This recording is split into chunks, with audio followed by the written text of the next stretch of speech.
Hari Rama Hari Rama Rama Hari Hari. Hare Krishna Krishna Krishna Krishna Hari Rama Hari Rama Rama Hari Hari. Krishna Krishna Krishna Krishna Hari Rama Hari Rama Rama Hari Hari. Hare Krishna Krishna Krishna Krishna Hari Rama Hari Rama Rama Hari Hari. Krishna Krishna Krishna Krishna Hari Rama Rama Rama Hari Hari. Hare Krishna Krishna Krishna Krishna Hari Rama Hari Rama Rama Hari Hari. Krishna Krishna Krishna Krishna Hari Rama Hari Rama Rama Hari Hari. Hare Krishna Krishna Krishna Hari Rama Hari Rama Rama Hari Hari. Krishna Krishna Krishna Krishna Hari Rama Hari Rama Rama Hari Hari. Hare Krishna Krishna Krishna Krishna Hari Hari Rama Hari Rama Rama Rama Hari Hari. Hare Krishna Krishna Krishna Krishna Hari Hari Rama Hari Rama Rama Rama Hari Hari. Hare Krishna Krishna Krishna Krishna Hari Hari Rama Hari Rama Rama Rama Hari Hari. Hare Krishna Krishna Krishna Krishna Hari Hari Rama Hari Rama Rama Rama Hari Hari. Hare Krishna Mataji. Thank you Mataji. പ്രണാമം. ഹരേ കൃഷ്ണ. എല്ലാവർക്കും പ്രണാമം. ഹരേ കൃഷ്ണ. ഓം നമോ ഭഗവതേ വാസുദേവായ. ഓം നമോ ഭഗവതേ വാസുദേവായ. ഓം നമോ ഭഗവതേ വാസുദേവായ. ഓം അജ്ഞാനതിമിരാന്ധസ്യ ജ്ഞാനാഞ്ജനാശലാകയ ചക്ഷുരുന്മീലിതം യേന തസ്മൈ ശ്രീ ഗുരവേ നമഃ. നമോ വിഷ്ണുപാദായ കൃഷ്ണപ്രേഷ്ഠായ ഭൂതലേ ശ്രീമതേ ഭക്തിവേദാന്ത സ്വാമിനിധി നാമിനെ. നമസ്തേ സാരസ്വതേ ദേവേ ഗൗരവാണി പ്രചാരിണേ നിർവിശേഷ ശൂന്യവാദി പാശ്ചാത്യ ദേശധാരിണേ. ജയ ശ്രീ കൃഷ്ണ ചൈതന്യ പ്രഭു നിത്യാനന്ദ ശ്രീ അദ്വൈത ഗദാധര ശ്രീവാസാദി ഗൗരഭക്തവൃന്ദ. ഹരേ കൃഷ്ണ കൃഷ്ണ കൃഷ്ണ ഹരേ ഹരേ. ഹരേ രാമ രാമ രാമ ഹരേ ഹരേ. ഹരേ കൃഷ്ണ. നിഗമകൽപതരുർഗളിതം ഫലം സുഖമുഖാമൃതദ്രവ സംയുതം പിബത ഭാഗവതം രസമാലയം മുഹുരഹോ രസികാ ഭുവി ഭാവുകാഃ. നാരായണം നമസ്കൃത്യം നരം ചൈവ നരോത്തമം ദേവീം സരസ്വതീം വ്യാസം തതോ ജയമുദിരയേത്. നഷ്ടപ്രായേഷു ഭദ്രേഷു നിത്യം ഭാഗവത സേവയാ ഭഗവതേ ഉത്തമ ശ്ലോകേ ഭക്തിർഭവതി നൈഷ്ഠികീ. കൃഷ്ണായ വാസുദേവായ ദേവകീ നന്ദനായ ച നന്ദഗോപകുമാരായ ഗോവിന്ദായ നമോ നമഃ. ഹരേ കൃഷ്ണ കൃഷ്ണ കൃഷ്ണ ഹരേ ഹരേ. ഹരേ രാമ രാമ രാമ ഹരേ ഹരേ. ഹരേ കൃഷ്ണ. ശ്രീ ശ്രീ രാധാ ഗോവിന്ദ് ടെമ്പിൾ ഇസ്കോൺ മാംഗ്ലൂരിന്റെ ഭാഗവതം ക്ലാസ്സിലേക്ക് എല്ലാവർക്കും സ്വാഗതം. ഹരേ കൃഷ്ണ. എല്ലാവർക്കും ഹരേ കൃഷ്ണ. പ്രണാമം. ഹരേ കൃഷ്ണ പ്രണാമം മാതാജി. ഹരേ കൃഷ്ണ. പ്രണാമം മാതാജി. ഹരേ കൃഷ്ണ. എല്ലാവർക്കും പ്രണാമം. അപ്പൊ നമ്മള് രണ്ടാമത്തെ സ്കന്ധം രണ്ടാമത്തെ അധ്യായം അന്തരംഗസ്ഥനായ ഭഗവാൻ ആ അധ്യായത്തിലെ 12ാമത്തെ ശ്ലോകത്തിലാണ് നമ്മൾ എത്തി നിൽക്കുന്നത് അല്ലെ. 12ാമത്തെ ശ്ലോകം വായിച്ചു നിർത്തി. അപ്പൊ നമ്മൾ ഇന്നലെ 8ാമത്തെ ശ്ലോകം തൊട്ടാണ് കണ്ടത്. 8ാമത്തെ ശ്ലോകത്തില് എന്തിനെ കുറിച്ചാ പറഞ്ഞത്? ഭഗവാൻ ഓരോ ജീവാത്മാവിന്റെ ഹൃദയത്തില് പരമാത്മാവായിട്ട് ഭഗവാൻ ഇരിക്കുന്നുണ്ടെന്ന് പറഞ്ഞു. എന്ത് പറഞ്ഞത്? ഏകദേശം 8 ഇഞ്ച് മാത്രമുള്ള ആ വലിപ്പത്തില് ശംഖ് ചക്ര താമര ഗദ ഈവ ധരിച്ച ആ ചതുർബാഹുവായിട്ടുള്ള രൂപത്തിലാണ് ഭഗവാൻ ഹൃദയത്തിൽ ഇരിക്കുന്നതെന്ന് പറഞ്ഞു അല്ലെ. അതായത് ഏത് രൂപത്തെയാണ് ധ്യാനിക്കേണ്ടതെന്നും കൂടി പറഞ്ഞു. ജനാർദ്ദനൻ, അതാണ് പറഞ്ഞ ശംഖ് ചക്ര താമര ഗദ, ആ രൂപത്തിലുള്ള ജനാർദ്ദനെയാണ് ധ്യാനിക്കേണ്ടത് എന്ന് പറഞ്ഞു 8ാമത്തെ ശ്ലോകത്തില്. 9ാമത്തെ ശ്ലോകത്തില് ഞാൻ മറന്നുപോയിട്ടോ മാതാജി അത് ഇടാനായിട്ട്. ഹരേ കൃഷ്ണ. 9ാമത്തെ ശ്ലോകത്തിൽ എന്താ പറഞ്ഞത്? ഭഗവാന്റെ മനോഹരമായിട്ടുള്ള രൂപത്തെ വർണ്ണിക്കുകയാണ് അല്ലെ. മുഖം എന്ന്, ഭഗവാന്റെ മുഖം വളരെ പ്രസന്നമായിട്ടാണ് പറയുന്നത്. നേത്രങ്ങൾ താമര ഇതളുകൾ പോലെ വിടർന്നതാണ്. കദംബ പൂവിന്റെ മഞ്ഞ നിറമുള്ള വസ്ത്രങ്ങളും രത്നങ്ങൾ പതിച്ച സ്വർണ്ണാഭരണങ്ങളും പിന്നെ ഉജ്ജ്വലമായ കിരീടകുണ്ടലങ്ങളും ഒക്കെ ഭഗവാൻ ധരിച്ചിരിക്കുന്നതായിട്ട് 9ാമത്തെ ശ്ലോകത്തിൽ പറഞ്ഞു. പിന്നെ 10ാമത്തെ ശ്ലോകത്തിൽ പറഞ്ഞു യോഗീശ്വരന്മാരുടെ ഹൃദയ കമലങ്ങളിലാണ് ഭഗവാന്റെ പാതാരവിന്ദങ്ങൾ ഉറപ്പിച്ചിരിക്കുന്നെന്നുള്ളത് പറഞ്ഞു. പിന്നെ ഭഗവാന്റെ മാറിടത്തില് ശ്രീവത്സം എന്ന അടയാളുണ്ട്, കൗസ്തുഭ രത്നമുണ്ട്, പിന്നെ സർവഥാ ചൈതന്യമുള്ള വനമാലകൾ കൊണ്ട് ഭഗവാന്റെ ചുമലുകൾ അലങ്കരിക്കപ്പെട്ടിരിക്കുന്നതായിട്ടും ഈ അലങ്കാരങ്ങളെല്ലാം എന്താണ്? ഭൗതികമല്ല, അതീന്ദ്രിയമാണെന്ന് പറഞ്ഞു അല്ലെ. അതീന്ദ്രിയമായതുകൊണ്ടാണത് ഭഗവാനെ അലങ്കരിക്കാനായിട്ട് സാധിക്കുന്നതും കൂടി നമ്മൾ ആ ശ്ലോകത്തിൽ കണ്ടു. അടുത്ത ശ്ലോകത്തില് അരയില് മനോഹരമായ പുഷ്പഹാരമുണ്ട്, വിരലുകളിൽ അമൂല്യമായ രത്നമോതിരങ്ങൾ ധരിച്ചിട്ടുണ്ട്, പിന്നെ പാദസരങ്ങള്, വളകള്, മിനുസമുള്ള നീല നിറത്തിലുള്ള മുടിയെ കുറിച്ച് പറയുന്നുണ്ട്, മന്ദഹാസം പൊഴിക്കുന്ന മുഖം, ഇതൊക്കെ ഭഗവാന്റെ ആ രൂപത്തെ കുറിച്ച് വർണ്ണിക്കുന്നതാണ് 11ാമത്തെ ശ്ലോകത്തിലും പറഞ്ഞത്. അതുവരെയാണ് നമ്മൾ എടുത്തിട്ടുണ്ടായിരുന്നത്. 12ാമത്തെ ശ്ലോകം ജസ്റ്റ് വായിച്ച് അതിന്റെ പറഞ്ഞിട്ടുണ്ടായിരുന്നു അല്ലെ. 12ാമത്തെ ശ്ലോകം. ഹരേ കൃഷ്ണ. ഓം നമോ ഭഗവതേ വാസുദേവായ. ശ്ലോകം 12. അതീനലീലാ ഹസിതേക്ഷണോല്ലസത് ഭ്രൂഭംഗ സംസൂചിത ഭൂര്യനുഗ്രഹം. ചൊല്ലിക്കോളൂ. ഓം നമോ ഭഗവതേ വാസുദേവായ.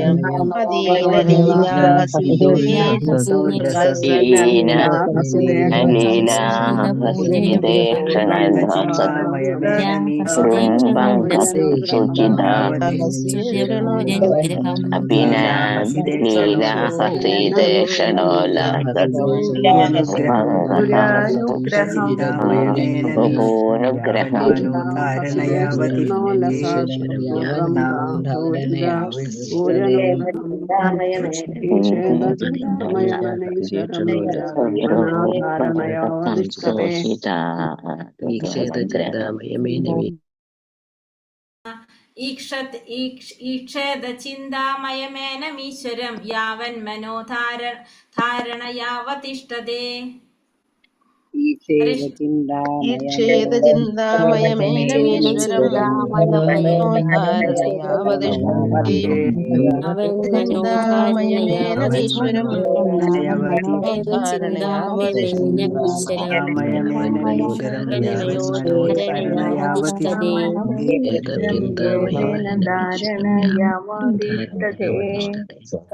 ഹരേ കൃഷ്ണ. അപ്പൊ ഈ ശ്ലോകത്തില് എന്താ പറയുന്നത്? ഭഗവാന്റെ അതീന്ദ്രിയ രൂപത്തില് ധ്യാനിക്കുന്നതിനെ കുറിച്ചാണ് പറയുന്നത്. ഭഗവാന്റെ ആ മന്ദഹസിക്കുന്ന വദനത്തിലെ പ്രദീപ്തമായ തുതിയെല്ലാം അദ്ദേഹത്തിന്റെ വിശാലമായ അനുഗ്രഹത്തിന്റെ സൂചനകളാണ്. അതുകൊണ്ട് നമ്മൾ എന്ത് ചെയ്യണം? ഭഗവാന്റെ ആ സർവാതിശയമായിട്ടുള്ള അതീന്ദ്രിയ രൂപത്തില് നിശ്ചയമായിട്ടും ഏകത്ര ധ്യാനിക്കണം എന്നുള്ളതാണ് ഈ ശ്ലോകത്തില് നമ്മൾ പറഞ്ഞത്. ഒരു പാരഗ്രാഫ് എടുത്തോ നമ്മളിതില്? ഭാവാർത്ഥത്തിന്റെ ആദ്യത്തെ ഭാവാർത്ഥത്തില് ഒരു ഭൗതികാവസ്ഥകളിൽ നിന്ന് മുക്തനായതിനു ശേഷം സ്വീകരിക്കുന്ന ഹരേ ഭക്തിയോഗ. കൃഷ്ണ. അപ്പൊ ഇവിടെ പറയുന്നത് അടുത്ത പാരഗ്രാഫോട്ട് പറയാം. ഭാവാർത്ഥം. ശിലപ്രഭുപാദിക്ക് ജയ്. ഇവിടെ ശിപാർശ ചെയ്തിരിക്കുന്ന ധ്യാന പ്രക്രിയ ഭക്തിയോഗം അഥവാ ഭൗതിക ഭാവത്തിൽ നിന്നും ഒരുവൻ മുക്തനാക്കിയതിന് ശേഷമുള്ള ഭക്തിയുടെ സേവന പ്രക്രിയയാകുന്നു. അപ്പൊ ഇവിടെ പറഞ്ഞിരിക്കുന്നത് ധ്യാന പ്രക്രിയയെ കുറിച്ചാണ് ഇവിടെ പറയുന്നത്. അപ്പൊ ധ്യാന പ്രക്രിയ ഭക്തിയോഗം അല്ലെങ്കിൽ ഭൗതിക ഭാവത്തിൽ നിന്നും ഒരുവൻ മുക്തമായതിനു ശേഷമുള്ള ഭക്തിയുടെ സേവന പ്രക്രിയയാണ്. അപ്പൊ ഇവിടെ പറഞ്ഞിരിക്കുന്നത് എന്താണ്? ധ്യാന പ്രക്രിയയാണ്. അത് ഭക്തിയോഗം അല്ലെങ്കിൽ നമ്മുടെ ഭൗതികമായിട്ടുള്ള ഭാവത്തിൽ നിന്ന് നമ്മൾ മുക്തനായതിനു ശേഷമുള്ള ആ ഭക്തിയുത സേവന പ്രക്രിയയെ കുറിച്ചാണ് ഇവിടെ പറയുന്നത്. ജ്ഞാനയോഗം എന്നത് ഭൗതിക ഭാവങ്ങളിൽ നിന്നും സ്വതന്ത്രമാകുന്ന പ്രക്രിയയാണ്. അപ്പൊ ജ്ഞാനയോഗം എന്ന് പറഞ്ഞാൽ എന്താണ്? ഭൗതികമായിട്ടുള്ള ഭാവങ്ങളിൽ നിന്നും സ്വതന്ത്രരാകുക. ഭഗവാനെ കുറിച്ച് അറിയുന്തോറുമാണ് നമുക്ക് അതിൽ നിന്നും എത്രത്തോളം ഭഗവാനെ കുറിച്ച് അറിയുന്നോ അത്രത്തോളം നമ്മൾ എന്ത് സംഭവിക്കും? ഭൗതികമായ ഭാവങ്ങളിൽ നിന്നെല്ലാം നമ്മൾ സ്വതന്ത്രമായിക്കൊണ്ടിരിക്കും. ഒരുവൻ ഭൗതിക അസ്തിത്വ ഭാവത്തിൽ നിന്നും സ്വതന്ത്രനായ ശേഷം അല്ലെങ്കിൽ നിവൃത്തൻ ആകുമ്പോൾ അഥവാ എല്ലാ ഭൗതിക ആവശ്യങ്ങളിൽ നിന്നും സ്വതന്ത്രനാകുമ്പോൾ അവൻ ഭക്തിയോഗ പ്രക്രിയ അനുഷ്ഠിക്കാൻ യോഗ്യനായി തീരുന്നു. ആകയാൽ ഭക്തിയോഗത്തിൽ ജ്ഞാനയോഗം ഉൾപ്പെടുന്നു. ശുദ്ധ ഭക്തിയുടെ സേവന പ്രക്രിയ ഏകകാലത്തെ ജ്ഞാനയോഗത്തിന്റെ ലക്ഷ്യം നിവർത്തിപ്പിക്കുന്നു. ശുദ്ധ ഭക്തിയുടെ സേവനത്തിന്റെ ഉത്തരോത്തരമായ പുരോഗതിയിലൂടെ ഭൗതിക ഭാവത്തിൽ നിന്നുള്ള മോചനം താനെ പ്രാപ്തമാകും. ഭക്തിയോഗത്തിന്റെ ഈ വസ്തുതകളെ അനർത്ഥ നിവർത്തി എന്ന് വിശേഷിപ്പിക്കുന്നു. കൃത്രിമമായി ആർജിച്ച വസ്തുക്കളൊക്കെയും ഭക്തിയോഗത്തിന്റെ മുന്നേറ്റത്തോടൊപ്പം ക്രമേണ അപ്രത്യക്ഷമാകും. ഇവിടെ പറഞ്ഞത് എന്താണ്? ജ്ഞാനയോഗം എന്നത് ഭൗതികമായ ഭാവങ്ങളിൽ നിന്ന് സ്വതന്ത്രമാകുന്ന പ്രക്രിയയാണ്. ഒരുവൻ ഭൗതിക അസ്തിത്വ ഭാവത്തിൽ നിന്ന് സ്വതന്ത്രനായ ശേഷം അല്ലെങ്കിൽ നിവൃത്തൻ ആകുമ്പോൾ എല്ലാ ഭൗതിക ആവശ്യങ്ങളിൽ നിന്നും സ്വതന്ത്രനാകുമ്പോൾ അവൻ എന്തിന് യോഗ്യനായിത്തീരും? ഭക്തിയോഗ പ്രക്രിയ അനുഷ്ഠിക്കാനായിട്ട് യോഗ്യനായിത്തീരും. അപ്പൊ അതുകൊണ്ട് തന്നെ ഭക്തിയോഗത്തിൽ എന്തും ഉൾപ്പെടുന്നുണ്ട്? ജ്ഞാനയോഗവും ഉൾപ്പെടുന്നുണ്ട്. ശുദ്ധ ഭക്തിയുടെ സേവന പ്രക്രിയ ഏകകാലത്ത് ജ്ഞാനയോഗത്തിന്റെ ലക്ഷ്യം നിവർത്തിപ്പിക്കുന്നതാണ് എന്ത്? ശുദ്ധ ഭക്തിയുടെ സേവന പ്രക്രിയ എന്ന് പറയുന്നത്. അപ്പൊ ശുദ്ധ ഭക്തിയുടെ സേവനത്തിന്റെ ഉത്തരോത്തരമായ പുരോഗതിയിലൂടെ ഭൗതിക ഭാവത്തിലുള്ള മോചനം താനെ പ്രാപ്തമാക്കും. അപ്പൊ ഭക്തിയുത സേവനത്തിന്റെ ഉത്തരോത്തരമായിട്ടുള്ള പടിപടിയായിട്ടുള്ള ഉയർച്ചയിലൂടെ എന്ത് സാധിക്കും? ഭൗതികമായ ഭാവത്തിലുള്ള മോചനം തന്നെത്താനെ പ്രാപ്തമാക്കാൻ സാധിക്കും. അപ്പൊ ഭക്തിയോഗത്തിന്റെ ഈ വസ്തുവകകളെ നമ്മൾ എന്ത് പറയും? അനർത്ഥ നിവർത്തി എന്ന് പറയും. അതായത് അനർത്ഥങ്ങളിൽ നിന്നെല്ലാം നമുക്ക് നിവർത്തി ഉണ്ടാകുക, മോചനം ഉണ്ടാകുന്ന ഒരു അവസ്ഥയാണ്. നമ്മുടെ തെറ്റുകളൊക്കെ നമുക്ക് മനസ്സിലാക്കാൻ സാധിക്കുന്ന ഒരു അവസ്ഥ.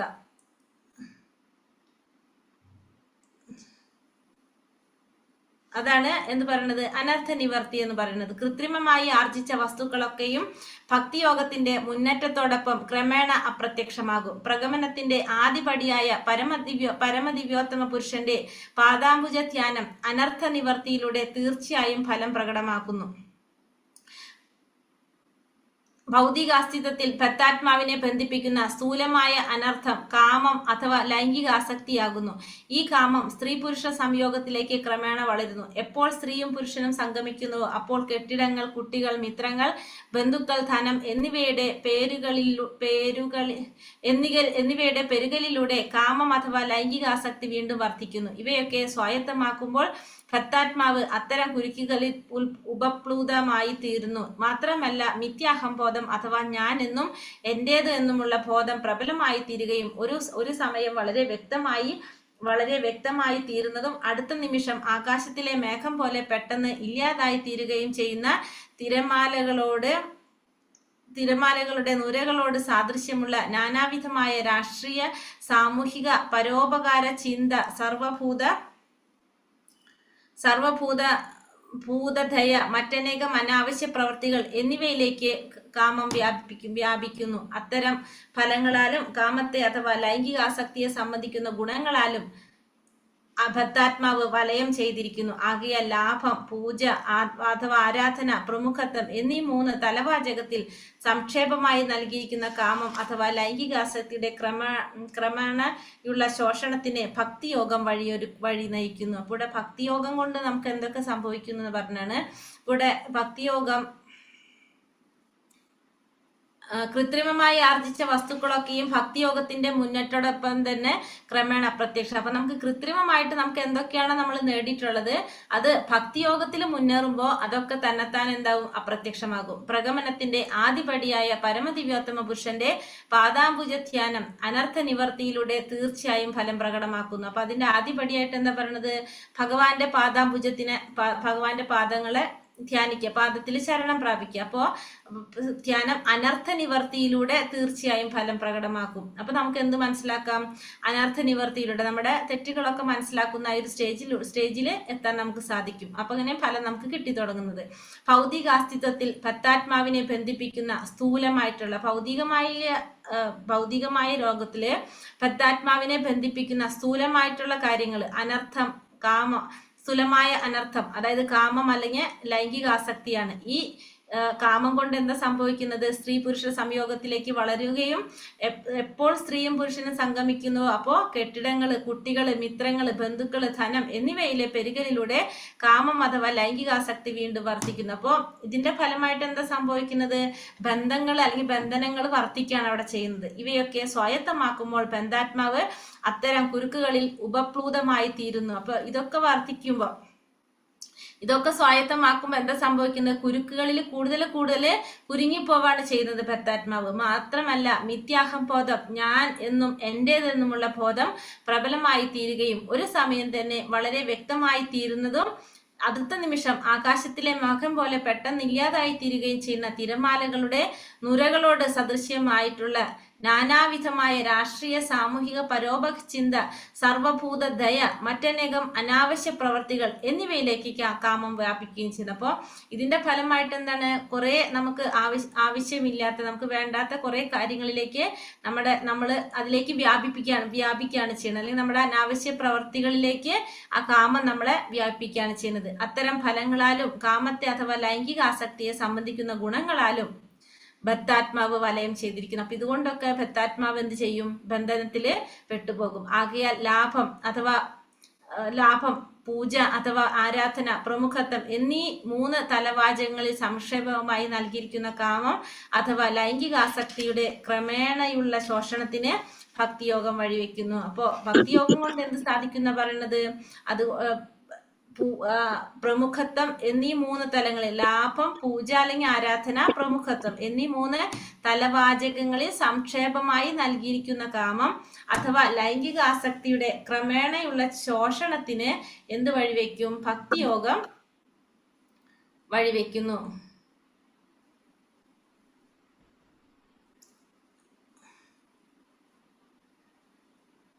എല്ലാ ബദ്ധാത്മാക്കളും ഈ വിവിധ രൂപത്തിലുള്ള കാമങ്ങൾക്ക് പിറകെ ഭ്രാന്തമായി പായുന്നു. മാത്രമല്ല, പ്രാധാന്യേന കാമത്തിൽ അധിഷ്ഠിതമായ അത്തരം ഭൗതികാഭിലാഷങ്ങളിൽ നിന്നും ഒരുവൻ എത്രത്തോളം സ്വതന്ത്രനായിരിക്കുന്നുവെന്ന് ഒരുവൻ സ്വയം ബോധിക്കണം.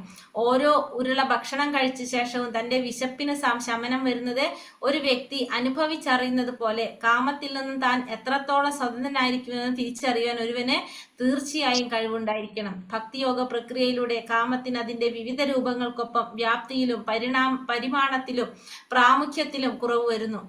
എന്തെന്നാൽ ഭക്തൻ ഭൗതികമായി വിദ്യാസമ്പന്നനല്ലെങ്കിൽ പോലും ഭഗവത് ദാക്ഷിണ്യത്താൽ ഭക്തിയോഗം സ്വയം പ്രേരിതമായി ജ്ഞാനത്തിലും പരിത്യാഗത്തിലും ഗുണാവഹമായി പരിണമിക്കുകയും ചെയ്യുന്നു. വസ്തുതകളെ അതേപടി മനസ്സിലാക്കുകയാണ് അറിവ് എന്നതുകൊണ്ട് അർത്ഥമാക്കുന്നത്.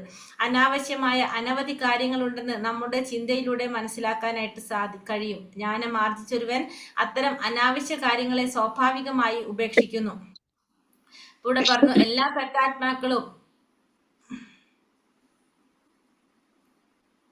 എല്ലാ ബദ്ധാത്മാക്കളും എന്താണ്? വിവിധ രൂപത്തിലുള്ള കാമങ്ങൾക്ക് പിറകെ ഭ്രാന്തമായിട്ട് പായാണ് ചെയ്യുന്നത്. അത് മാത്രമല്ല, പ്രാധാന്യേന കാമത്തിൽ അധിഷ്ഠിതമായിട്ടുള്ള അത്തരം ഭൗതികമായ അഭിലാഷങ്ങളിൽ നിന്നും എത്രത്തോളം സ്വതന്ത്രനായിരിക്കുന്നു എന്ന് ഒരുവന് സ്വയം ബോധിക്കണം, സ്വയം മനസ്സിലാക്കാൻ സാധിക്കണം. നമ്മൾ അതിൽ നിന്ന് എത്രത്തോളം നമ്മൾ സ്വതന്ത്രനായി എന്നുള്ളത്. ഓരോ ഉരുള ഭക്ഷണം കഴിക്കുമ്പോഴും തന്റെ വിശപ്പിന് ശമനം വരുന്നത് അനുഭവിച്ചറിയുന്നത് പോലെ ആ കാമത്തിൽ നിന്ന് എത്രത്തോളം നമ്മൾ സ്വതന്ത്രനായിരിക്കുന്നു തിരിച്ചറിയാനായിട്ടുള്ള കഴിവ് നമുക്കുണ്ടായിരിക്കണം. അപ്പൊ അത് ഭക്തിയോഗത്തിലൂടെ നമുക്കത് സാധിക്കും. ഭക്തിയോഗ പ്രക്രിയയിലൂടെ കാമത്തിന് അതിന്റെ വിവിധ രൂപങ്ങൾക്കൊപ്പം വ്യാപ്തിയിലും പരിമാണത്തിലും പ്രാമുഖ്യത്തിലും കുറവ് വരുന്നു. അപ്പോൾ ഈ ഭക്തിയോഗം ചെയ്യുന്നതിലൂടെ എന്താ സംഭവിക്കുന്നത്? കാമത്തിന്റെ വിവിധ രൂപങ്ങൾക്കൊപ്പം തന്നെ അതിന്റെ വ്യാപ്തിയിലും അതിന്റെ പരിമാണത്തിൽ അല്ലെങ്കിൽ അതിന്റെ പ്രാമുഖ്യത്തിലൊക്കെ കുറവ് സംഭവിക്കും. എന്തെന്നാൽ ഭക്തൻ ഭൗതികമായിട്ട് വിദ്യാസമ്പന്നനല്ലെങ്കിൽ പോലും ഭഗവത് ദാക്ഷിണ്യത്താൽ ഭക്തിയോഗം സ്വയം പ്രേരിതമായി ജ്ഞാനത്തിലും പരിത്യാഗത്തിലും ഗുണാവഹമായി പരിണമിക്കുകയും ചെയ്യുന്നു. അപ്പൊ നമുക്കറിയാവുന്നതാണ്, ഒരു ഭക്തൻ ഭൗതികമായിട്ടുള്ള അറിവല്ല എന്ത്? ഭഗവാനെ കുറിച്ചുള്ള അറിവ്. അപ്പൊ അവിടെ ഭഗവാനെ കുറിച്ച് അറിയാനായിട്ടുള്ള കാര്യങ്ങൾക്ക് ഭഗവാന്റെ തന്നെ കാരുണ്യം കൊണ്ട് എന്ത് സംഭവിക്കും? ആ ജ്ഞാനം നേടാനായിട്ട് നമുക്ക് സാധിക്കും. അപ്പൊ അത് പരിത്യാഗത്തിലും ഗുണാവഹമായി പരിണമിക്കുകയും ചെയ്തു. അപ്പൊ അതുകൊണ്ട് അവിടെ എന്ത് സംഭവിക്കുകയാണ്? ആ ഭക്തിയോഗം കൊണ്ട് സ്വയം പ്രേരിതമായിട്ട് ജ്ഞാനവും പരിത്യാഗവും ഒക്കെ ഗുണാവഹമായിട്ട് പരിണമിക്കുകയാണ് അവിടെ ചെയ്യുന്നത്. വസ്തുതകളെ അതേപടി മനസ്സിലാക്കുകയാണ് അറിവ് എന്നതുകൊണ്ട് അർത്ഥമാക്കുന്നത്. അപ്പൊ അറിവെന്ന് പറഞ്ഞാൽ എന്താണ്? യഥാർത്ഥത്തില് കാര്യങ്ങള് അതേ രീതിയിൽ മനസ്സിലാക്കാൻ നമുക്ക് സാധിക്കാം. ശരിയായ രീതിയിൽ നോക്കിക്കാണാനായിട്ട് കഴിയുന്നത്. അനാവശ്യമായ അനവധി കാര്യങ്ങളുണ്ടെന്ന് നമുക്ക് ചിന്തയിലൂടെ മനസ്സിലാക്കാനായിട്ട് സാധിക്കും. പക്ഷെ നമുക്ക് വേണ്ടത് നമുക്ക് നോക്കിക്കാണാൻ, നമുക്ക് മനസ്സിലാക്കാനായിട്ട് സാധിക്കുന്നതാണ് യഥാർത്ഥത്തിലുള്ള അറിവ് എന്ന് പറയുന്നത്. ജ്ഞാനം ആർജിച്ച ഒരുവൻ അത്തരം അനാവശ്യ കാര്യങ്ങളെ സ്വാഭാവികമായും ഉപേക്ഷിക്കുന്നു. അപ്പോൾ ജ്ഞാനം നേടിയൊരു വ്യക്തി എന്ത് ചെയ്യും? അത്തരത്തിലുള്ള അനാവശ്യ കാര്യങ്ങള് സ്വാഭാവികമായിട്ട് തന്നെ ഉപേക്ഷിക്കുകയും ചെയ്യും. ഭൗതിക ആവശ്യകതത്വങ്ങളൊക്കെയും അനാവശ്യ കാര്യങ്ങളാണെന്ന് ബദ്ധാത്മാവ് ജ്ഞാന സംസ്കാരത്തിലൂടെ തിരിച്ചറിയുമ്പോൾ അവൻ അത്തരം അനാവശ്യ കാര്യങ്ങളിൽ നിന്നും മുക്തനാകും. ഈ ജ്ഞാനാവസ്ഥയെ വൈരാഗ്യം അഥവാ ആവശ്യമില്ലാത്ത കാര്യങ്ങളിൽ നിന്നുള്ള നിർമുക്തത എന്ന് വിശേഷിപ്പിക്കുന്നു. അപ്പോൾ ഒരു വ്യക്തി ജ്ഞാനം നേടുമ്പോൾ ആ വ്യക്തിക്ക് എന്ത് മനസ്സിലാക്കാൻ സാധിക്കും? ഈ ഭൗതികമായ ആവശ്യങ്ങളൊക്കെ തന്നെയും അനാവശ്യ കാര്യങ്ങളാണെന്ന് ആ ബദ്ധാത്മാവിന് മനസ്സിലാക്കാൻ സാധിക്കും. അപ്പോൾ ആ അനാവശ്യ കാര്യങ്ങളിൽ നിന്ന് മുക്തനാകാനായിട്ടും ആ വ്യക്തിക്ക് സാധിക്കും. ഇതിനെയാണ് നമ്മൾ എന്ത് പറയുന്നത്? വൈരാഗ്യം. ഈ ജ്ഞാനാവസ്ഥയെ വൈരാഗ്യം അഥവാ ആവശ്യമില്ലാത്ത കാര്യങ്ങളിൽ നിന്നുള്ള നിർമുക്ത എന്ന് വിശേഷിപ്പിക്കുന്നു. അതീന്ദ്രിയവാദി തീർച്ചയായും സ്വയം പര്യാപ്തനാകണമെന്നും ധനികരായ അജ്ഞാനികളിൽ നിന്നും ജീവിതത്തിന്റെ കേവല ആവശ്യങ്ങൾ നിറവേറ്റരുതെന്നും മുമ്പേ തന്നെ പറഞ്ഞു കഴിഞ്ഞതാണ്. ഭക്ഷണ പ്രശ്നങ്ങൾ, ഉറക്കം, ആശ്രയം എന്നീ ജീവിതത്തിന്റെ കേവല ആവശ്യകതകൾക്ക് ചില പോംവഴികൾ ശ്രീ ശുകദേവ ഗോസ്വാമി നിർദ്ദേശിച്ചിരിക്കുന്നു. അപ്പൊ ഒരു അതീന്ദ്രിയവാദി എന്ത് ചെയ്യാൻ പാടില്ല? തീർച്ചയായിട്ടും സ്വയം പര്യാപ്തനാകേണ്ടതാണ്. ധനികരായിട്ടുള്ള അജ്ഞാനികളില് അജ്ഞാനികളിലൂടെ ആവശ്യങ്ങൾ നിറവേറ്റിയത് നമ്മൾ നേരത്തെ കണ്ടു. അതുപോലെ തന്നെ ഭക്ഷണ പ്രശ്നങ്ങൾ, ഉറക്കം, ആശ്രയം എന്നീ ജീവിതത്തിന്റെ കേവല ആവശ്യതകൾക്കുള്ള പോംവഴി സുഖദേവ ഗോസ്വാമി നിർദ്ദേശിച്ചിരിക്കുന്നത്. എന്നാൽ കാമപൂരണത്തിന് അഥവാ ലൈംഗിക സംതൃപ്തിക്ക് ഒരു പോംവഴിയും നിർദ്ദേശിച്ചിട്ടില്ല. അപ്പൊ നമ്മൾ നേരത്തെ കണ്ടു അല്ലെ. അപ്പൊ സുഖദേവ ഗോസ്വാമി പറയുന്നുണ്ടായിരുന്നു ഭക്ഷണത്തിനും ഉറക്കത്തിനും ആശ്രയത്തിനും ഒക്കെ പോംവഴികൾ പറഞ്ഞിട്ടുണ്ടായിരുന്നു. അപ്പൊ ഇവിടെ പറയുന്നു, പക്ഷെ എന്തിന് പോംവഴി പറഞ്ഞിട്ടില്ല? ലൈംഗിക സംതൃപ്തിക്ക് പോംവഴി നിർദ്ദേശിച്ചിട്ടില്ല. എപ്പോഴും ലൈംഗികാസക്തി കൂടെയുള്ള ഒരുവൻ പരിത്യാഗ ജീവിതക്രമം അഥവാ സന്യാസം സ്വീകരിക്കാൻ ഒരിക്കലും ഉദ്യമിക്കരുത്. അപ്പൊ ഇന്ദ്രിയങ്ങളെ നിയന്ത്രിക്കാൻ സാധിക്കാത്തൊരു വ്യക്തി എന്ത് ചെയ്യരുത്? സന്യാസ ജീവിതം സ്വീകരിക്കാനായിട്ട് ഒരിക്കലും ഉദ്യമിക്കാൻ പാടില്ല. ഈ അവസ്ഥയിൽ എത്തിച്ചേരാത്തൊരുവനെ സംബന്ധിച്ചിടത്തോളം സന്യാസം എന്ന പ്രശ്നമേ ഉദിക്കുന്നില്ല. ആകയാൽ യഥായോഗ്യനായ ആത്മീയ ഗുരുവിന്റെ മാർഗനിർദ്ദേശത്തിന് കീഴിൽ ഉത്തരോത്തരമായ ഭക്തിയുത സേവന പ്രക്രിയയിലും ഭാഗവത തത്വങ്ങളെ അനുവർത്തിച്ചും യഥാർത്ഥമായും സന്യാസ ജീവിതം സ്വീകരിക്കുന്നതിന് മുമ്പ് ലജ്ജാവഹമായ കാമത്തെ നിയന്ത്രിക്കാൻ ഒരുവൻ തീർച്ചയായും പ്രാപ്തനായിരിക്കണം. അപ്പൊ ഇവിടെ എന്താ പറയണത്? ഒരു ആത്മീയ ഗുരുവിന്റെ മാർഗനിർദ്ദേശത്തിന് കീഴില് ഉത്തരോത്തരമായിട്ട് ഭക്തിയുത സേവന പ്രക്രിയയിലും ഭാഗവത തത്വങ്ങളെ അനുവർത്തിച്ചുകൊണ്ടും ഒരു സന്യാസ ജീവിതം സ്വീകരിക്കുന്നതിന് മുമ്പ് എന്ത് ചെയ്തിരിക്കണം? ആ കാമത്തെ നിയന്ത്രിക്കാനായിട്ട് ഒരുവൻ തീർച്ചയായിട്ടും പ്രാപ്തനായിരിക്കണം. അതിനാൽ ശുദ്ധീകരണം എന്നത് ലൈംഗിക ആസക്തിയിൽ നിന്നും ക്രമേണ സ്വതന്ത്രമാവുകയാകുന്നു. ഇത് സാധ്യമാകുന്നത് ഇവിടെ വിവരിച്ചിരിക്കുന്നത് പോലെ പരമപുരുഷൻ എന്ന വ്യക്തിയെ പാദ ആരംഭത്തിൽ നിന്നും ധ്യാനിക്കുന്നതിലൂടെയാണ്. അപ്പൊ നമുക്ക് ഈ ഇന്ദ്രിയ നിയന്ത്രണം സാധിക്കുന്നത് എങ്ങനെയാണ്? ഭഗവാന്റെ പാദത്തിന്റെ ആരംഭത്തിൽ നിന്നും ധ്യാനിക്കുമ്പോഴാണ് നമുക്കത് സാധ്യമാക്കുന്നത്. ലൈംഗിക ആസക്തിയിൽ നിന്നും താൻ എത്രത്തോളം സ്വതന്ത്രനായിരിക്കുന്നുവെന്ന് സ്വയം ബോധ്യമാകാതെ ഒരുവൻ കൃത്രിമമായി മുന്നേറാൻ ഉദ്യമിക്കരുത്. അപ്പൊ നമ്മൾ എത്രത്തോളം നമ്മുടെ ഇന്ദ്രിയങ്ങളെ നിയന്ത്രിക്കാൻ സാധിച്ചു എന്ന് നമുക്ക് സ്വയം മനസ്സിലാകാതെ, ബോധ്യമാകാതെ നമ്മൾ ഒരിക്കലും കൃത്രിമമായിട്ട് മുന്നേറാനായിട്ട് ശ്രമിക്കരുത്. അതായത് പുറത്തേക്ക് നമ്മൾ ഭക്തിയിൽ മുന്നേറുന്നു എന്ന് കാണിക്കാനായിട്ട് നമ്മൾ ശ്രമിക്കരുത്. ഭഗവാന്റെ പുഞ്ചിരി തൂകുന്ന ആനനം ശ്രീമദ് ഭാഗവതത്തിന്റെ ദശമസ്കന്ധമാകുന്നു. അപ്പൊ ഭഗവാന്റെ പുഞ്ചിരി തൂങ്ങ ആനനമാണെന്ത്? ഭാഗവതത്തിന്റെ ദശമസ്കന്ധം എന്ന് പറയുന്നത്. നിരവധി അല്പന്മാരെന്ത് ചെയ്യുന്നു? ഉടനെ ഭാഗവതം ദശമസ്കന്ധത്തിൽ വിശേഷിച്ചും ഭഗവാന്റെ രാസലീലകളെ കുറിച്ച് വർണ്ണിക്കുന്ന ആ 5 അധ്യായങ്ങളിൽ നിന്നും വായിച്ചു തുടങ്ങാൻ ഉദ്യമിക്കുന്നു. അപ്പോൾ ചിലവരെന്താ ചെയ്യുന്നത്? നേരിട്ട് ആ 10ാമത്തെ സ്കന്ധത്തിലേക്ക് കടക്കാണ്. ഭഗവാന്റെ രാസലീലകളെ കുറിച്ച് വർണ്ണിച്ചിരിക്കുന്ന ആ 5 അധ്യായങ്ങളിൽ നിന്ന് വായിച്ചു തുടങ്ങാനായിട്ട് ശ്രമിക്കുന്നു. ഇത് തീർച്ചയായും അനുചിതമാണ്. അതൊരിക്കലും ശരിയായിട്ടുള്ളൊരു നടപടിയല്ല എന്നാണ് പറയുന്നത്. അത്തരം അനുചിതമായ ഭാഗവത പാരായണം അല്ലെങ്കിൽ ശ്രവണം മുഖേന ഭാഗവതത്തിന്റെ പേരിൽ ലൈംഗിക ജീവിത സേവയിൽ ആസക്തരാകുന്നതിലൂടെ ഭൗതിക അവസരവാദികൾ നാശമാണ് അവർ പ്രവർത്തിക്കുന്നത്. അത് കേൾക്കുന്നതും വായിക്കുന്നതും നാശമാണെന്ന് അവിടെ പറഞ്ഞിരിക്കുകയാണ്. അത്തരം ഭക്തന്മാരുടെ അഥവാ ഭക്തരെന്ന് സ്വയം വിശേഷിപ്പിക്കുന്നവരുടെ പ്രവർത്തനങ്ങളാലാണ് ഭാഗവതത്തിന്മേൽ ദോഷാരോപണങ്ങൾ ഉണ്ടാകുന്നത്. അപ്പൊ ഇതൊക്കെയാണ് ഭാഗവതത്തിന് ദോഷത്തിന്റെ ആരോപണങ്ങൾ ഉണ്ടാകുന്നതിന് കാരണം. ഇത്തരത്തിലുള്ള ആളുകളുടെ പ്രവർത്തികളിലൂടെയാണ്. ഭാഗവത പാരായണം നടത്തുന്നതിന് മുമ്പ് ഒരുവൻ എല്ലാവിധ ലൈംഗികാസക്തിയിൽ നിന്നും മുക്തനായിരിക്കണം. അപ്പൊ ഒരു ഭാഗവത പാരായണം നടത്തുന്ന വ്യക്തി എങ്ങനെയായിരിക്കണം? എല്ലാവിധത്തിലുള്ള ആസക്തികളിൽ നിന്നും ലൈംഗികാസക്തിയിൽ നിന്നും മുക്തനായിരിക്കണം. ശുദ്ധീകരണത്തിന്റെ സാരം ലൈംഗികാസക്തിയിൽ നിന്നുള്ള വിരാമം അഥവാ ലൈംഗികാസക്തിയിൽ നിന്നുള്ള വിരക്തിയാണെന്ന് ശ്രീ വിശ്വനാഥ ചക്രവർത്തി ടാഗോർ സുവ്യക്തമായി നിർവചിച്ചിരിക്കുന്നു. അപ്പോൾ ഇവിടെ ശുദ്ധീകരണം എന്നതുകൊണ്ട് ഉദ്ദേശിക്കുന്നത് എന്ത് തന്നെയാണ്?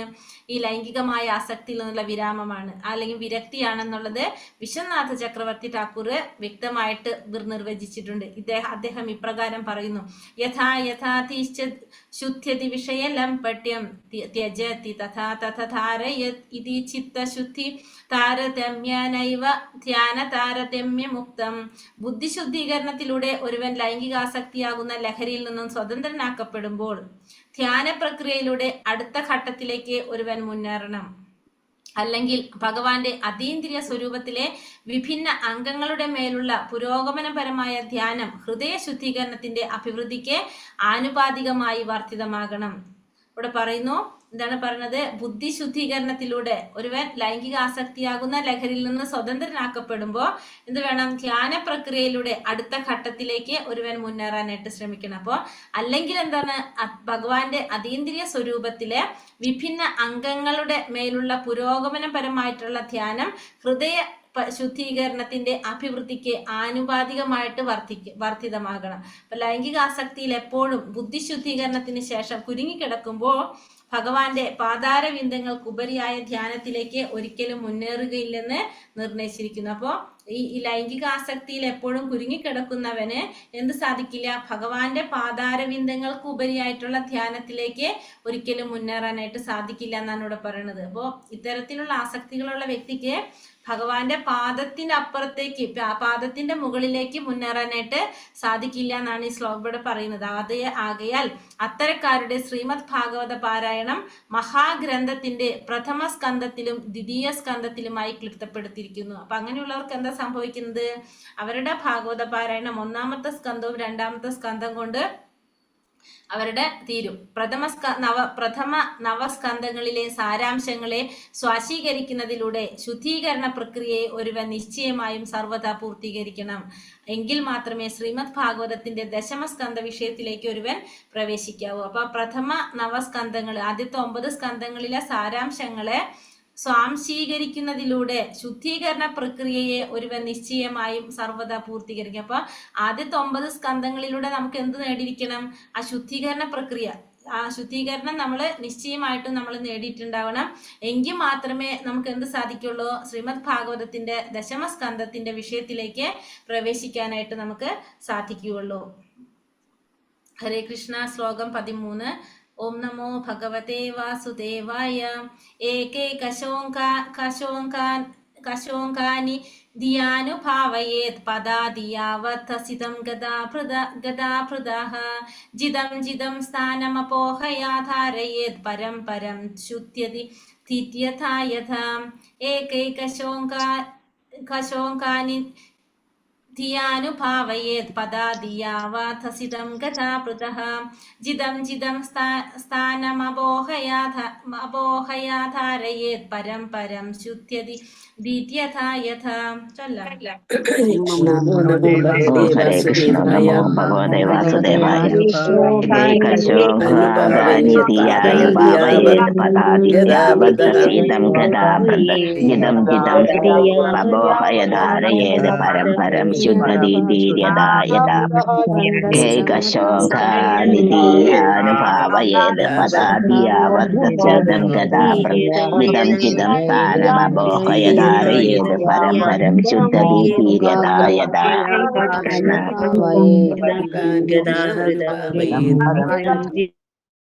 ഹരേ കൃഷ്ണ. ഏകശ ഒന്നിൽ നിന്നും ഒന്നിലേക്ക്, അല്ലെങ്കിൽ ഓരോന്നോരോന്നായി, അംഗാനി ശരീരാവയവങ്ങൾ, ധിയ ശ്രദ്ധയോടുകൂടി, അനുഭാവയേത് മേൽ ധ്യാനിക്കുക, പാദങ്ങൾ മുതലായവ, യാവത് വരെ, ഹസിത മന്ദഹാസം, ഗദാഭൃത പരമദിവ്യോത്തമ പുരുഷൻ, ജിതം മനസ്സിനെ ക്രമേണ നിയന്ത്രിച്ച്, സ്ഥാനം അപോഹ്യ ഉപേക്ഷിക്കുന്നു, ധ്യാരയേത് മേൽ ധ്യാനിക്കുക, പരം ഉത്തരോത്തരം, ശുദ്ധ്യതി ശുദ്ധീകരിച്ച, ധി ബുദ്ധി, യഥാ അത്രത്തോളം. വിവർത്തനം ഭാവാർത്ഥം. ശീല പ്രഭുപാദിക്ക് ജയ്. ധ്യാന പ്രക്രിയ ഭഗവാന്റെ പാദകമലങ്ങളിൽ നിന്ന് തുടങ്ങി സുസ്മിതമായ വദനത്തിലേക്ക് പുരോഗമിക്കണം. ധ്യാനം ആദ്യം അദ്ദേഹത്തിന്റെ പാദകമലങ്ങളിലും പിന്നെ കാൽവണ്ണകളിലും അനന്തരം തുടകളിലേക്കും ഏകാഗ്രമാക്കണം. ഭഗവാന്റെ വിഭിന്ന അംഗങ്ങളിൽ മനസ്സ് എത്രത്തോളം സ്ഥിരീകൃതമായി തീരുന്നുവോ അത്രത്തോളം ബുദ്ധിശുദ്ധമായി തീരുന്നു. അപ്പോൾ ഭഗവാന്റെ ധ്യാനിക്കുന്നതിനെ കുറിച്ച് പറയാണ് ഇവിടെ. ആ പരമാത്മാവിനെ നമ്മൾ എങ്ങനെ ധ്യാനിക്കേണ്ടത്? ആദ്യം പാദകമലങ്ങളിൽ നിന്ന് തുടങ്ങണം, എന്നിട്ട് പാദകമല തുടങ്ങി സുസ്മിതമായ വദനത്തിലേക്ക് പതുക്കെ പുരോഗമിക്കണം. അപ്പൊ ധ്യാനം ആദ്യം അദ്ദേഹത്തിന്റെ പാദകമലങ്ങളിലെ, പിന്നെ കാൽവണ്ണകളിലെ, പിന്നെ അനന്തരം തുടകളിലേക്ക്, പിന്നീട് ഭഗവാന്റെ വിഭിന്ന അംഗങ്ങളിൽ മനസ്സ് അങ്ങനെയാണ് എന്ത് ചെയ്യേണ്ടത്? ഭഗവാന്റെ ധ്യാനം ഏകാഗ്രമാക്കേണ്ടത്. ഭഗവാന്റെ വിഭിന്ന അംഗങ്ങളിൽ എത്രത്തോളം നമ്മളെ മനസ്സ് സ്ഥിരീകൃതമായി തീരുന്നുവോ അത്രത്തോളം നമ്മുടെ ബുദ്ധി ശുദ്ധമായി തീരുകയും ചെയ്യുന്നു. ഭാവാർത്ഥം. ശ്രീല പ്രഭുപാദിക്ക് ജയ്. ശൂന്യമായ അല്ലെങ്കിൽ വ്യക്തിശൂന്യമായ ഒന്നിൽ ശ്രദ്ധയുറപ്പിക്കുകയല്ല ശ്രീമദ് ഭാഗവതം നിർദ്ദേശിക്കുന്ന ധ്യാന പ്രക്രിയ. ധർമ്മശാസ്ത്ര ഗ്രന്ഥങ്ങളിൽ നിരൂപിച്ചിരിക്കുന്നത് പോലെ പരമദിവ്യോത്തമ പുരുഷൻ എന്ന പരമഭാഗവാന്റെ വിരാട് രൂപത്തിലോ അതിമാനുഷികമായ ബൃഹത് രൂപത്തിലോ അല്ലെങ്കിൽ അദ്ദേഹത്തിന്റെ സച്ചിദാനന്ദ വിഗ്രഹ രൂപത്തിലോ ധ്യാനത്തെ കേന്ദ്രീകരിക്കണം. വിഷ്ണു രൂപങ്ങളുടെ ആധികാരികമായ വർണ്ണനകളും ക്ഷേത്രങ്ങളിൽ വിഷ്ണു വിഗ്രഹങ്ങളുടെ ആധികാരികമായ ചിത്രീകരണങ്ങളുമുണ്ട്. അപ്രകാരം ഭഗവാന്റെ പാദാംബുജങ്ങളിൽ മനസ്സിനെ ഏകാഗ്രമാക്കിക്കൊണ്ട് ക്രമേണ അദ്ദേഹത്തിന്റെ സുസ്മിതമായ വദനത്തിലേക്ക് മുന്നേറിക്കൊണ്ട് വിഗ്രഹത്തിൽ ധ്യാനിക്കുവാൻ ഒരുവൻ പരിശീലിക്കണം. അപ്പോൾ ഇവിടെ ഭഗവാനെ ധ്യാനിക്കുന്നതിനെ കുറിച്ച് പറയാണ്. അപ്പോൾ നമുക്ക് എന്ത് മനസ്സിലാക്കാം? ഭഗവാൻ ഒരു വ്യക്തിയാണെന്ന് നമുക്കിവിടെ മനസ്സിലാക്കാം. കാരണം ഇവിടെ എന്താ പറയുന്നത്? ഭഗവാന്റെ ആ വ്യക്തിശൂന്യമായ ഒന്നില് അല്ലെങ്കിൽ ശൂന്യമായ ഒന്നിലല്ല ശ്രദ്ധ ഉറപ്പിക്കാൻ ഇവിടെ പറയുന്നത്, ഭഗവാന്റെ ആ രൂപത്തിലാണ് പറയുന്നത്. അതുകൊണ്ട് ശ്രീമദ് ഭാഗവതത്തില് നിർദ്ദേശിക്കുന്ന ധ്യാന പ്രക്രിയ അങ്ങനെയാണ്. അപ്പോൾ ഇവിടെ പറഞ്ഞിരിക്കുന്നത് പരമദിവ്യോത്തമ പുരുഷനായ ഭഗവാന്റെ വിരാട് രൂപത്തിലോ അതിമാനുഷികമായ ബൃഹത് രൂപത്തിലോ അല്ലെങ്കിൽ സച്ചിദാനന്ദ രൂപത്തിലോ ആണ് എന്ത് വേണ്ടത്? ധ്യാനത്തെ കേന്ദ്രീകരിക്കേണ്ടത്. വിഷ്ണു രൂപങ്ങളുടെ ആധികാരികമായ വർണ്ണനകളും ക്ഷേത്രത്തിൽ വിഷ്ണു വിഗ്രഹങ്ങളുടെ ആധികാരികമായ ചിത്രീകരണങ്ങളും ഉണ്ട്. അപ്രകാരം ഭഗവാന്റെ പാദാംബുജങ്ങളാൽ മനസ്സിനെ ഏകാഗ്രമാക്കിക്കൊണ്ട് ക്രമേണ അദ്ദേഹത്തിന്റെ സുസ്മിതമായ വദനത്തിലേക്ക് മുന്നേറിക്കൊണ്ട് വിഗ്രഹത്തില് ധ്യാനിക്കാനായിട്ട് ഒരുവൻ പരിശീലിക്കണം. അപ്പൊ പതുക്കെ നമുക്ക് എന്താണ്, പാദത്തിൽ നിന്ന് തുടങ്ങി നമ്മൾ പതുക്കെ ഭഗവാന്റെ ആ മുഖത്തിലേക്ക് നമ്മൾ ധ്യാനം കൊണ്ടുവരാനായിട്ട് ശ്രമിക്കണം. ഭാഗവത പാഠശാലയുടെ മതമനുസരിച്ച് ഭഗവാന്റെ മന്ദസ്മിതം തൂകുന്ന വദനമാണ് അദ്ദേഹത്തിന്റെ രാസനൃത്തം. അപ്പൊ ഭഗവാന്റെ രാസനൃത്തം എന്ന് പറയുന്നത് എങ്ങനെയാണ്? ഭഗവാന്റെ മുഖമാണ്, അതായത് ദശമസ്കന്ധം. ഒരുവൻ ഭഗവത് പാദ പത്മങ്ങളിൽ നിന്നും ഉത്തരോത്തരമായി ഭഗവത് വദനത്തിലേക്ക് പുരോഗമിക്കണമെന്ന് ഈ ശ്ലോകത്തിൽ നിർദ്ദേശിച്ചിരിക്കുന്നതിനാൽ നാം ഉടനെ രാസനൃത്തത്തിൽ ഭഗവത് ലീലകളെ കുറിച്ച് മനസ്സിലാക്കുന്നതിനായി പ്രവേശിക്കരുത്. അപ്പൊ അതുകൊണ്ട് തന്നെ നമ്മൾ ഈ ശ്രീമദ് ഭാഗവതം നിർദ്ദേശിച്ചിരിക്കുന്നത് പോലെ നമ്മൾ നേരെ എന്തിലേക്ക് ചാടാൻ പാടില്ല? രാസനൃത്തത്തിലേക്ക് ചാടാതെ ഭഗവത് ലീലകളെ കുറിച്ച് മനസ്സിലാക്കുന്നതിനായിട്ട് എടുത്ത് ചാടാതെ ഉത്തരോത്തരമായിട്ടായിരിക്കണം നമ്മൾ പുരോഗമിക്കേണ്ടത്. ഭഗവത് പാദ പത്മങ്ങളിൽ തുളസിയും പുഷ്പങ്ങളും അർപ്പിച്ചുകൊണ്ട് നമ്മുടെ ശ്രദ്ധ കേന്ദ്രീകരിക്കുന്നതിനെ പരിശീലിക്കുന്നതാണ് ഉത്തമം. അപ്പൊ നമ്മൾ ആദ്യം എന്ത് ചെയ്യുക? ഭഗവാന്റെ പാദപത്മങ്ങളില് തുളസിയും പുഷ്പങ്ങളൊക്കെ അർപ്പിച്ചുകൊണ്ട് നമ്മുടെ ശ്രദ്ധ കേന്ദ്രീകരിക്കുക, അങ്ങനെ പരിശീലിക്കുക. ഇവണ്ണം അർച്ചന പ്രക്രിയയിലൂടെ നാം ക്രമേണ ശുദ്ധീകരിക്കപ്പെടുന്നു. അപ്പൊ ഈ അർച്ചന ചെയ്യുന്നതിലൂടെ തുളസിയും പുഷ്പങ്ങളും ഭഗവാന്റെ പാദത്തില് അർച്ചന ചെയ്യുന്നതിലൂടെ നമുക്ക് എന്ത് സംഭവിക്കും? ക്രമേണ നമ്മൾ ശുദ്ധീകരിക്കപ്പെടും. ഭഗവാനെ, അതായത് അദ്ദേഹത്തിന്റെ വിഗ്രഹത്തെ വസ്ത്രം ധരിപ്പിക്കുന്നതും സ്നാനം ചെയ്യിക്കുന്നതും അതുപോലെയുള്ള മറ്റെല്ലാ അതീന്ദ്രിയ പ്രവർത്തനങ്ങളും നമ്മുടെ അസ്തിത്വത്തെ പവിത്രീകരിക്കാൻ സഹായമാകുന്നു. അതുപോലെ തന്നെ ഭഗവാനെ അഭിഷേകം ചെയ്യുന്നത്, അതുപോലെ തന്നെ പിന്നെന്താ പറഞ്ഞത്, വസ്ത്രം ധരിപ്പിക്കുന്നത്, സ്നാനം ചെയ്യിപ്പിക്കുന്നത്. അപ്പൊ ഇത്തരത്തിലുള്ള അതീന്ദ്രിയ പ്രവർത്തനങ്ങളൊക്കെ എന്താണ്?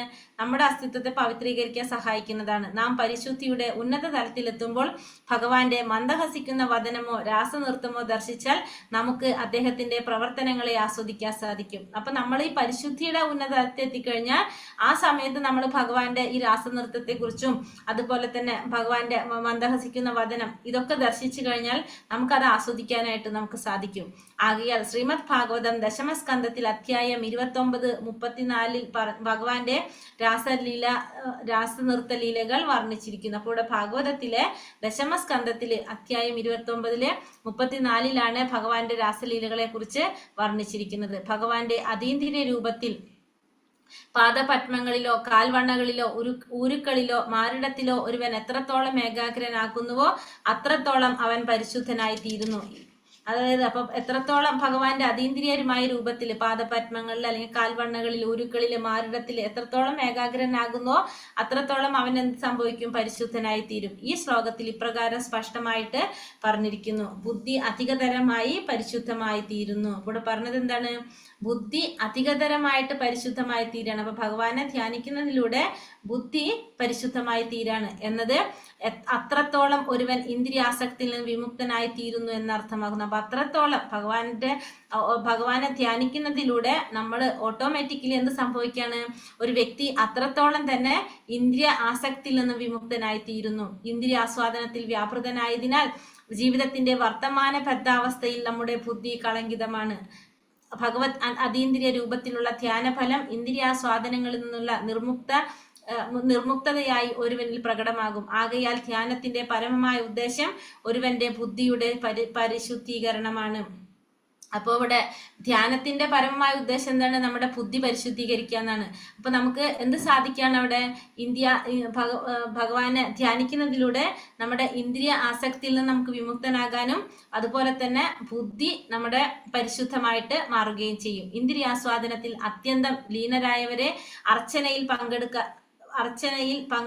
പങ്കെടുക്കാനോ അല്ലെങ്കിൽ രാധാകൃഷ്ണ അഥവാ വിഷ്ണു രൂപ വിഗ്രഹങ്ങളിൽ സ്പർശിക്കാനോ അനുവദിക്കരുത്. അവരെ സംബന്ധിച്ചിടത്തോളം അടുത്ത ശ്ലോകത്തിൽ പ്രതിപാദിച്ചിരിക്കുന്നത് പോലെ ഭഗവാന്റെ ബൃഹത്തായ വിരാട് രൂപത്തെ ധ്യാനിക്കുന്നതാണ് ഉത്തമം. അപ്പോൾ ഈ ഇന്ദ്രിയാസ്വാദനത്തിൽ അത്യന്തം ലീനരായിട്ടുള്ളവര്, അപ്പൊ ഇന്ദ്രിയാസ്വാദനത്തിൽ വളരെയധികം ആകർഷണം വന്നിട്ടുള്ള അല്ലെങ്കിൽ അതിൽ കൂടുതൽ ലയിച്ചിരിക്കുന്നവരെ എന്ത് ചെയ്യാൻ പാടില്ല? അർച്ചന ചെയ്യിക്കാൻ, അതായത് ഭഗവാന്റെ പാദത്തിൽ തുളസി അർപ്പിക്കാനോ പുഷ്പങ്ങൾ അർപ്പിക്കാനോ അല്ലെങ്കിൽ ഭഗവാന്റെ വിഷ്ണു രൂപങ്ങൾ അല്ലെങ്കിൽ രാധാകൃഷ്ണ വിഗ്രഹങ്ങളിൽ സ്പർശിക്കാനോ അനുവദിക്കാൻ പാടില്ല. അവർക്ക് എന്താ പറഞ്ഞിരിക്കുന്നത്? ഭഗവാന്റെ അവിരാട് രൂപത്തെ ധ്യാനിക്കുന്നതാണ് അവർക്ക് ഉത്തമമായിട്ട് പറയുന്നത്. ആകയാൽ അവ്യക്തിഗതവാദികളെയും ശൂന്യവാദികളെയും ഭഗവാന്റെ വിശ്വരൂപത്തിൽ ധ്യാനിക്കാനും അതേസമയം ഭഗവത് ഭക്തന്മാരെ ക്ഷേത്രത്തിലെ ആരാധനയിന്മേൽ ധ്യാനിക്കാനും നിർദ്ദേശിച്ചിരിക്കുന്നു. അപ്പൊ അതുകൊണ്ട് തന്നെ അവ്യക്തിഗതവാദികള് ശൂന്യവാദികള് ഇവരൊക്കെ എന്താണ്? ഭഗവാന്റെ വിശ്വരൂപത്തിൽ ധ്യാനിക്കുക. അതായത് ഭൗതികവാദികളാണ് എന്ത് ചെയ്യേണ്ടത്? ഭഗവാന്റെ വിശ്വരൂപത്തെ ധ്യാനിക്കേണ്ടത്. ഭക്തന്മാര് എന്താ ചെയ്യേണ്ടത്? ക്ഷേത്രത്തിലെ വിഗ്രഹാരാധനയിൽ ധ്യാനിക്കാനായിട്ടാണ് നിർദ്ദേശിച്ചിരിക്കുന്നത്. നിർവ്യക്തിഗതവാദികളും ശൂന്യവാദികളും അവരുടെ ആത്മീയ പ്രവർത്തനങ്ങളിൽ പര്യാപ്തമാംവിധം ശുദ്ധീകരിക്കപ്പെടുകയാൽ അർച്ചന അവരെ ഉദ്ദേശിച്ചിട്ടുള്ളതല്ല. അപ്പൊ നിർവ്യക്തിഗതവാദികൾ അല്ലെങ്കിൽ ശൂന്യവാദികള് അവരുടെ ആത്മീയ പ്രവർത്തനങ്ങളിൽ പര്യാപ്തമായ വിധം ശുദ്ധീകരിക്കപ്പെടായികയാൽ അപ്പൊ അവർക്ക് എന്ത് വന്നിട്ടില്ല? നിർവ്യക്തിഗതവാദികൾക്ക് അല്ലെങ്കിൽ ശൂന്യവാദികൾക്ക് അവരുടെ ആത്മീയ പ്രവർത്തനങ്ങൾ കൊണ്ട് ശരിയായ വിധത്തിലുള്ള ശുദ്ധീകരണം അവർക്ക് സംഭവിച്ചിട്ടില്ല. അപ്പൊ അതുകൊണ്ട് തന്നെ അവർക്ക് എന്ത് പറഞ്ഞിട്ടില്ല? അർച്ചന അവരെ ഉദ്ദേശിച്ചിട്ടില്ല. കാരണം നിർവ്യക്തിഗതവാദികൾ എന്ന് പറയുമ്പോൾ നമ്മൾ പറഞ്ഞില്ലേ, അർച്ചന നടത്തേണ്ടത് ഭഗവാന്റെ പാതാരവിന്ദങ്ങളിലൂടെയാണ് തുടങ്ങുന്നത്. ഭഗവാന്റെ പാദങ്ങളിലെ തുളസിയും പൂക്കളും അർപ്പിച്ചുകൊണ്ടാണ് ചെയ്യുന്നത്. പക്ഷെ നിർവ്യക്തിഗതവാദികളെ സംബന്ധിച്ച് അല്ലെങ്കിൽ ശൂന്യവാദികളെ സംബന്ധിച്ച് ഭഗവാൻ എന്ന് പറഞ്ഞൊരു വ്യക്തിയില്ല. അപ്പൊ ഒരു വ്യക്തി ഇല്ലാത്തിടത്തോളം ആ വ്യക്തി എന്ത് ചെയ്യാൻ സാധിക്കില്ല? അവർക്ക് പാദത്തിൽ അർച്ചന നടത്താനായിട്ട് സാധിക്കില്ല. അപ്പൊ അവർക്ക് അത് ഉദ്ദേശിച്ചിട്ടില്ല എന്നുള്ളതും കൂടി ഇവിടെ പറഞ്ഞു തരാണ്. ഹരേ കൃഷ്ണ കൃഷ്ണ കൃഷ്ണ ഹരേ ഹരേ, ഹരേ രാമ രാമ രാമ ഹരേ ഹരേ. വഞ്ചാകൽപതരൂപേശ്ച കൃപാ സിന്ധോഭ്യവച പതിതാനാം പാവനേഭ്യോ വൈഷ്ണവേഭ്യോ നമോ നമഃ. अनंत कोटि वैष्णव भक्त वृंद की जय, श्रील प्रभुपाद की जय, गुरुदेव की जय, निताय गौर प्रेमानंदे, हरि हरि बोल। हरे कृष्णा।